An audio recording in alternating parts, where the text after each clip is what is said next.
ತಿಂಗಳಾದ್ಗಟ್ಲೆ ಉಪವಾಸ ಇರ್ಬೋದು, ಆದ್ರೆ ಒಂದು ದಿವಸ ನೀರು ಕುಡ್ದೇನೆ ಜನಗಳು ಜನವಾರಗಳು ಮನುಷ್ಯರು ಬದುಕೋಕ್ಕಾಗೋದಿಲ್ಲ. ಇವರು ತಮಿಳುನಾಡಿಗೆ ನೀರು ಬಿಡಬೇಕಾದ್ರೆ ನೀರಿದೆ ಅಂತ ಬಿಡ್ತೀವಿ ಅಂತ ಹೇಳ್ತಾರೆ. ಅದೇ ರೈತರಿಗೆ ಕೃಷಿಗೆ ನೀವು ಬೆಳೆ ಬೆಳಿಬೇಡಿ ಅಂತ ಹೇಳ್ತಾರೆ. ಇವ್ರು ಕೃಷಿ ಮಂತ್ರಿ ತಮಿಳುನಾಡಿಗಾಗಿದ್ದಾರೋ ಇಲ್ಲ ಕರ್ನಾಟಕ ರಾಜ್ಯಕ್ಕಾಗಿದ್ದೀರಿ ಅನ್ನೋದು ಅನುಮಾನ ರೈತರು ಕಾಡ್ತಾ ಇದೆ. ಕಾವೇರಿ ನಿರ್ವಹಣಾ ಪ್ರಾಧಿಕಾರ ಏನಿದೆ ಅದು ಆದೇಶ ನೀಡಿದೆ ತಮಿಳುನಾಡಿಗೆ ನೀರು ಬಿಡಬೇಕು ಅಂತೇಳಿ. ಅದರ ವಿರುದ್ಧ ರಾಜ್ಯ ಸರ್ಕಾರ ಆದೇಶ ಪಾಲಿಸ್ತಾ ಇದೆ. ಅದರ ವಿರುದ್ಧ ನಾವು ಪ್ರತಿಭಟನೆ ಮಾಡ್ತಾ ಇದ್ದೀವಿ.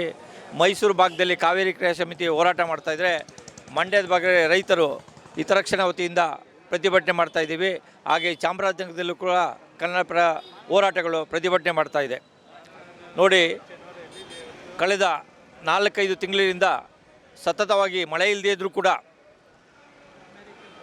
ಕಾವೇರಿ ನಿರ್ವಹಣಾ ಮಂಡಳಿ 7,000 ಕ್ಯೂಸಿಕ್ಸು, 5,000, 6,000, ಈಗ ಕಳೆದ ತಿಂಗಳು 2,700 ಪ್ರತಿದಿನ ಕ್ಯೂಸಿಕ್ನನ್ನು ತಮಿಳುನಾಡು ಬಿಡಬೇಕು ಅಂತ ಆದೇಶ ಆಗಿದೆ. ಕನ್ನಂಬಾಡಿ ನೀರೆಲ್ಲ ಖಾಲಿಯಾಗಿದೆ. ಬೆಂಗಳೂರು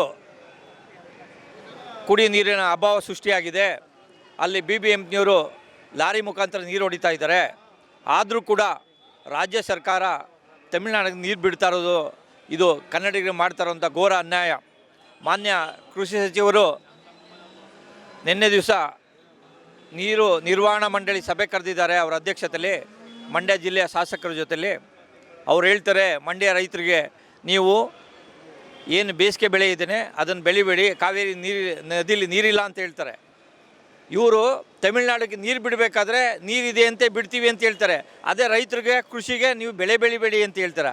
ಇವರು ಕೃಷಿ ಮಂತ್ರಿ ತಮಿಳುನಾಡಿಗಾಗಿದ್ದಾರೋ ಇಲ್ಲ ಕರ್ನಾಟಕ ರಾಜ್ಯಕ್ಕಾಗಿದ್ದೀರಿ ಅನ್ನೋದು ಅನುಮಾನ ರೈತರು ಕಾಡ್ತಾ ಇದೆ. ಮುಂದಿನ ದಿನಗಳಲ್ಲಿ ಮಂಡ್ಯ, ಮೈಸೂರು, ಹಾಸನ, ಚಾಮರಾಜನಗರ ಸೇರಿದಂತೆ, ರಾಮನಗರ ಸೇರಿದಂತೆ, ಕನಕಪುರ ಸೇರಿದಂತೆ, ಬೆಂಗಳೂರು ಗ್ರಾಮಾಂತರ ಸೇರಿದಂತೆ ಕುಡಿ ನೀರಿಗೆ ಅಭಾವ ಸೃಷ್ಟಿಯಾಗುತ್ತೆ. ಬೆಂಗಳೂರು ಒಂದು ನಗರಕ್ಕೆ 30 TMC ನೀರು ಬೇಕು ವರ್ಷಕ್ಕೆ. ಎಲ್ಲಿಂದ ನೀರು ತರ್ತಾರೆ ಜನ? ಎಲ್ಲೂ ಹೋಗ್ತಾರೆ ನೀರು ಕುಡಿಯೋಕ್ಕೆ? ನಾವು ತಿಂಗಳಾದ್ಗಟ್ಲೆ ಉಪವಾಸ ಇರ್ಬೋದು, ಆದರೆ ಒಂದು ದಿವಸ ನೀರು ಕುಡ್ದೇನೆ ಜನಗಳು ಜನವಾರಗಳು ಮನುಷ್ಯರು ಬದುಕೋಕ್ಕಾಗೋದಿಲ್ಲ. ಇದನ್ನು ರಾಜ್ಯ ಸರ್ಕಾರ, ಈ ರಾಜ್ಯದ ಮುಖ್ಯಮಂತ್ರಿಗಳು, ಈ ರಾಜ್ಯದ ಉಪಮುಖ್ಯಮಂತ್ರಿಗಳು ಅರ್ಥ ಮಾಡ್ಕೋಬೇಕು. ನಮ್ಮ ಹೋರಾಟ ಏನಿದೆ ಈ ರಾಜ್ಯ ಸರ್ಕಾರ ವಿರುದ್ಧ, ಈ ಕೂಡಲೇ ಕಾವೇರಿ ನಿರ್ವಹಣಾ ಪ್ರಾಧಿಕಾರ ಏನಿದೆ ಅದನ್ನು ಈ ಕೂಡಲೇ ರದ್ದುಪಡಿಸಬೇಕು. ಮಾನ್ಯ ಪ್ರಧಾನಮಂತ್ರಿಗಳು ಏನು ವೈಜ್ಞಾನಿಕವಾದ ನೀರನ್ನು ವೈಜ್ಞಾನಿಕ ರೀತಿಯಲ್ಲಿ ನೀರು ಬಿಡುವಕ್ಕೆ ಆದೇಶ ಮಾಡಬೇಕು ಅಂತೇಳಿ